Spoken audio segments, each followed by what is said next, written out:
교리 1-20장 구약에 나타난 은혜의 언약. 우리는 인간이 하나님의 율법과 계명을 지키는데 실패했기 때문에 사탄의 종이 되어 허물과 죄로 죽게 되었고, 만일 그 상태 그대로 남겨졌다면 전혀 희망이 없는 존재가 되었으리라는 사실을 알게 되었습니다.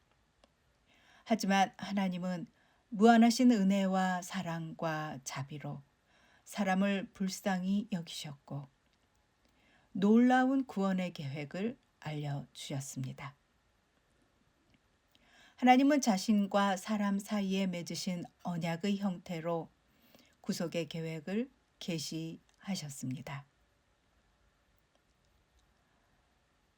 사탄의 제안에 따른 결과로 초래된 죄책과 오염으로부터 사람을 구원하기 위한 하나님의 은혜로운 계획을 어떤 방법으로 알리셨는지 알아보려고 합니다. 언약은 어느 정도 대등한 위치에 있는 두 당사자가 맺은 협정 혹은 계약이라고 정의할 수 있습니다. 성경에는 창세기 17장에서 하나님이 아브라함에게 말씀하셨을 때 사용한 단어입니다. 언약은 일반적으로 서약이나 종교 예식과 같은 엄숙한 의식으로 확증됩니다. 언약을 맺은 당사자는 특정한 조건에 기초하여 특정한 약속을 지킬 의무가 있습니다. 하나님과 사람이 맺은 언약의 독특성. 성경에는 사람들 사이에 맺은 언약이 있습니다. 예를 들어 다윗과 요나단이 맺은 언약은 동등성에 기초해 맺은 언약이었습니다. 그러나 하나님과 사람 사이에는 차이가 있습니다. 우리는 하나님의 우위가 강조되어야 한다는 사실을 염두에 두어야 합니다. 언약은 그리스도의 죽음에 의해 도래한 하나님의 선물입니다. 언약은 하나님으로부터 온 것이기 때문에 확실하고 신성 불가침이며 깰 수 없습니다. 하나님이 하나님의 계획을 계시하기 위해 사람과 언약을 맺으셨다는 말씀은 하나님의 놀라운 사랑과 은혜와 인자하심과 겸손하심을 잘 보여주는 것입니다. 하나님은 인간의 반역과 죄와 교만에도 불구하고 사람을 불러내어 언약을 맺으셨습니다. 하나님께서 인간과 맺은 언약은 행위 언약과 은혜 언약으로 나뉩니다. 하나님과 아담이 에덴 동산에서 맺은 언약으로 아담이 어떤 일을 행하면 보상을 받을 것이라는 약속이 바로 행위 언약입니다. 하지만 아담은 약속을 깨뜨렸고 자기와 그 자손들은 끔찍한 상황에 처하게 되었습니다. 그러나 이 끔찍한 상황 가운데 하나님은 새 언약을 맺으셨고 이것을 우리는 은혜의 언약이라고 부릅니다. 하나님은 사람이 이상적이고 완전한 상태일 때에도 행위 언약을 지킬 수 없었기 때문에 타락한 사람과 행위 언약을 맺으실 수 없었습니다. 그러나 은혜 언약에서도 하나님은 한 가지 조건을 제시하셨습니다. 그것은 믿음입니다. 우리가 그 복들을 받아 누리기 위해서는 이 조건을 자발적으로 받아들여야 합니다. 다음은 은혜의 언약을 좀 더 살펴보겠습니다. 은혜의 언약에서 하나님이 주신 가장 중심되는 약속은 하나님 자신이 사람들에게 하나님이 되어 주시겠다고 하신 약속입니다.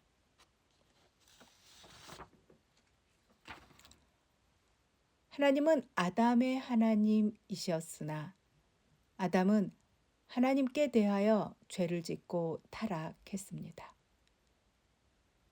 그는 사탄의 종이 되었고 하나님과의 관계를 끊어버렸습니다.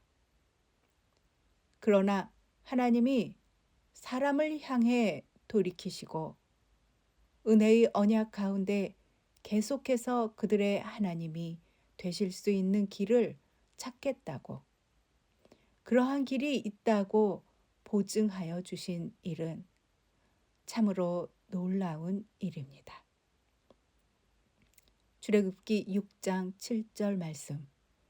너희를 내 백성으로 삼고 나는 너희의 하나님이 되리니. 다음은 구약에 약속된 새 언약, 은혜의 언약들입니다. 예레미야 31장 33절 말씀. 그러나 그날 후에 내가 이스라엘 집과 맺을 언약은 이러하니 곧 내가 나의 법을 그들의 속에 두며 그들의 마음에 기록하여 나는 그들의 하나님이 되고 그들은 내 백성이 될 것이라. 여호와의 말씀이니라. 예레미야 32장 38에서 40절 말씀. 내가 그들에게 한 마음과 한 길을 주어 자기들과 자기 후손의 복을 위하여 항상 나를 경외하게 하고 내가 그들에게 복을 주기 위하여 그들을 떠나지 아니하리라 하는 영원한 약속을 그들에게 세우고 나를 경외함을 그들의 마음에 두어 나를 떠나지 않게 하고 내가 기쁨으로 그들에게 복을 주되 분명히 나의 마음과 정성을 다하여 그들을 이 땅에 심으리라. 에스겔 34장 23에서 25절 말씀. 내가 한 목자를 그들 위에 세워 먹이게 하리니 그는 내 종 다윗이라. 그가 그들을 먹이고 그들의 목자가 될지라. 나 여호와는 그들의 하나님이 되고 내 종 다윗은 그들 중에 왕이 되리니. 나 여호와의 말이니라. 내가 또 그들과 화평의 언약을 맺고 악한 짐승을 그 땅에서 그치게 하리니 그들이 빈 들에 평안히 거하며 숲을 가운데서 잘지라. 에스겔 36장 25에서 28절 말씀. 맑은 물을 너희에게 뿌려서 너희로 정결하게 하되 곧 너희 모든 더러운 것에서와 모든 우상 숭배에서 너희를 정결하게 할 것이며 또 새 영을 너희 속에 두고 새 마음을 너희에게 주되 너희 육신에서 굳은 마음을 제거하고 부드러운 마음을 줄 것이며 또 내 영을 너희 속에 두어 너희로 내 율례를 행하게 하리니 너희가 내 규례를 지켜 행할지라. 내가 너희 조상들에게 준 땅에서 너희가 거주하면서 내 백성이 되고 나는 너희 하나님이 되리라. 에스겔 37장 26에서 27절 말씀. 내가 그들과 화평의 언약을 세워서 영원한 언약이 되게 하고 또 그들을 견고하고 번성하게 하며 내 성소를 그 가운데 세워서 영원히 이르게 하리니 내 처소가 그들 가운데 있을 것이며 나는 그들의 하나님이 되고 그들은 내 백성이 되리라. 고린도후서 6장 16에서 18절 말씀. 하나님의 성전과 우상이 어찌 일치가 되리요? 우리는 살아계신 하나님의 성전이라. 이와 같이 하나님께서 이르시되 내가 그들 가운데 거하며 두루 행하여 나는 그들의 하나님이 되고 그들은 나의 백성이 되리라. 그러므로 너희는 그들 중에서 나와서 따로 있고 부정한 것을 만지지 말라. 내가 너희를 영접하여 너희에게 아버지가 되고 너희는 내게 자녀가 되리라. 전능하신 주의 말씀이니라 하셨느니라. 히브리서 8장 10절 말씀. 또 주께서 이르시되 그날 후에 내가 이스라엘 집과 맺을 언약은 이것이니 내 법을 그들의 생각에 두고 그들의 마음에 이것을 기록하리라. 나는 그들에게 하나님이 되고 그들은 내게 백성이 되리라. 요한계시록 21장 3절 말씀. 내가 들으니 보좌에서 큰 음성이 나서 이르되 하나님의 장막이 사람들과 함께 있음에 하나님이 그들과 함께 계시리니 그들은 하나님의 백성이 되고 하나님은 친히 그들과 함께 계셔서. 복 중의 복은 하나님이 나의 하나님이시라는 사실과 내가 나의 하나님이라고 부를 수 있는 권리를 가졌다는 사실입니다. 구원의 모든 것이 여기에 포함되어 있습니다. 우리가 얼마나 쉽게 이 사실을 잊어버리는지요. 하나님의 약속은 영적인 복들뿐 아니라 현세적 복들도 약속하셨으며 이는 영적 복들에 대한 묘사이자 상징임을 결코 잊어서는 안 됩니다. 하나님이 나의 하나님이 되시리라는 약속 안에는 칭의, 양자됨, 영생의 약속과 성령을 보내주심, 성화와 영화에서 구속의 완전한 성취를 모두 포함합니다. 은혜의 언약이란 삼위 하나님과 하나님의 백성 사이에 이루어진 협정이며 하나님이 우리와 사귐을 약속하셔서 자신의 영원하신 뜻과 구속의 작정을 수행하시는 것입니다. 은혜의 언약은 중보자이신 우리 주 예수 그리스도의 대속적 속죄에 근거하여 자신의 백성을 온전히 그리고 가압 없이 구원하신다는 것입니다. 하나님의 백성은 믿음으로 구원을 받아들입니다. 은혜의 언약은 우리가 하나님과 친밀한 관계에 들어가 하나님을 알게 될 것이라는 약속이며 이 모든 일은 예수 그리스도로 말미암아 가능하게 됩니다.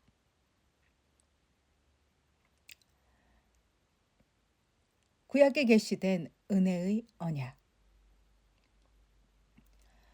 하나의 은혜의 언약은 두 가지의 다른 방식, 곧 구약과 신약의 다른 방식으로 시행되었습니다.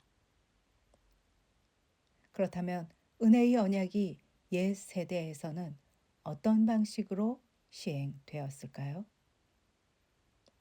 첫 번째 원복음입니다. 창세기 3장 15절 말씀. 내가 너로 여자의 원수가 되게 하고 내 후손도 여자의 후손과 원수가 되게 하리니 여자의 후손은 내 머리를 상하게 할 것이요 너는 그의 발꿈치를 상하게 할 것이라 하시고. 엄밀히 성경을 나누면 창세기 1장 1절로 3장 14절까지의 부분과 창세기 3장 15절에서 끝까지 두 부분으로 구분하여야 합니다. 바로 행위 언약의 부분과 은혜의 언약의 두 부분인 것입니다. 창세기 3장 15절은 은혜의 언약의 시작입니다. 그 내용은 뱀과 여자와 그 후손이 원수가 된다는 것입니다.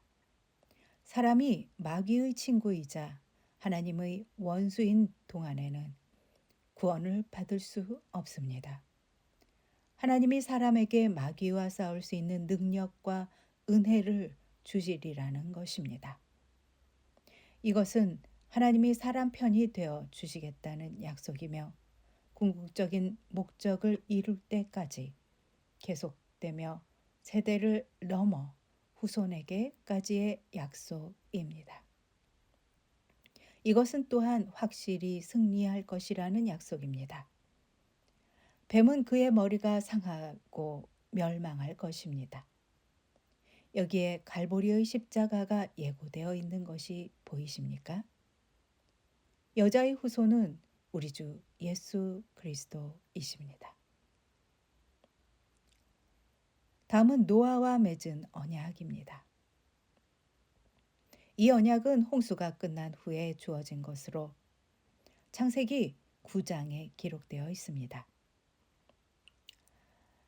이 언약은 물로써 땅과 모든 생물을 멸하지 않겠다는 약속입니다. 죄와 타락의 영향과 결과들이 억제되고 균형을 유지하게 되었습니다. 심음, 거둠, 추위, 더위, 여름, 겨울, 낮과 밤이 쉬지 않고 이어질 것을 보증하셨습니다. 악의 세력도 더 강하게 억제되고 사람은 사람들과 짐승의 폭력으로부터 보호받았습니다.